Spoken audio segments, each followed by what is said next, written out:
I just want to say this. I watch Brilliant Idiots often, more so often within the last year.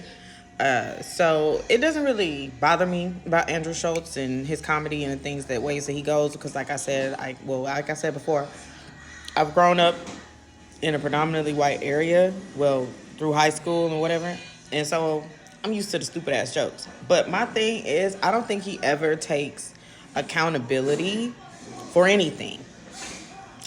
When he's wrong, bless you, it's one thing to stand by what you say, but when you know you're wrong and when the majority of everybody is on that same side against you, at some point you have to say, okay, let me meet y'all in the middle and see. He likes to argue down, like, especially in recent, I guess more so with the voting and shit like that. When he voted for Trump. And that yet every episode he'll complain about something that's happening, but it's happening because of Trump.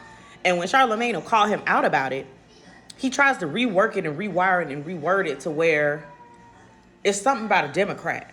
It's something about a Biden administration. It's kind of weird because it's like, damn, I think he might be in the fucking cult too. He did interview him personally, and that interview brought nothing at all but lies, that he did lie to him in his face. And even when that was brought up, like, dang, Trump said a lot of stuff in the interview with you before we voted. And the stuff that he said with you isn't happening. And you're suffering as well, according to what you say, because Andrew says that he's not as rich as people think that he is. He's just comfortable. But I'm assuming his comfortability and his wealth, or however he has it, probably lies in a lot of investments. He's been famous for a long time. So most people that have been in the 20-year game know that they should put their money into something that's going to grow and appreciate. So cool. But that isn't like an everyday spending. So I guess he's saying, yeah, I relate to the people more than they think. But you never take accountability for any time that you're wrong.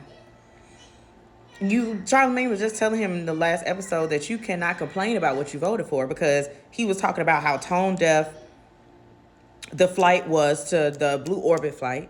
He was talking about how it's wasting government money and people's tax-paying money.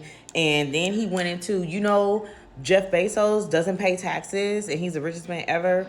I mean, yeah. What do you sound like a Democrat right now? But as soon as Charlamagne said, well, bro, you can't complain what you voted for. Because, Donald Trump's whole idea was to give tax breaks to the wealth. So the shit that he's already doing that you just complained about in your last breath, he's Donald Trump trying to make that okay permanently year for year, and you voted for that.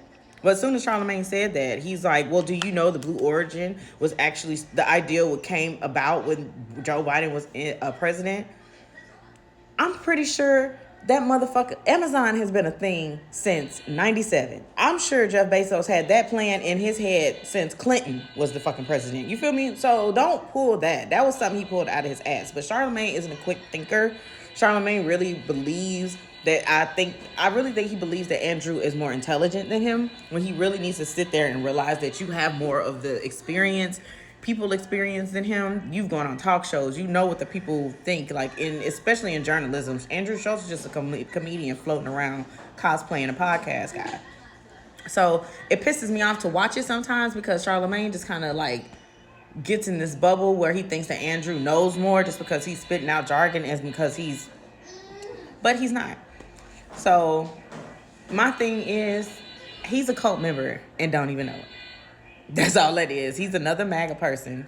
He is them. He is their beliefs about women doing stuff. I definitely think that he feels the type of way when it's more of a women advantage. I think he does. He may joke about things with black women, but I just think he's just misogynistic. I really do think that.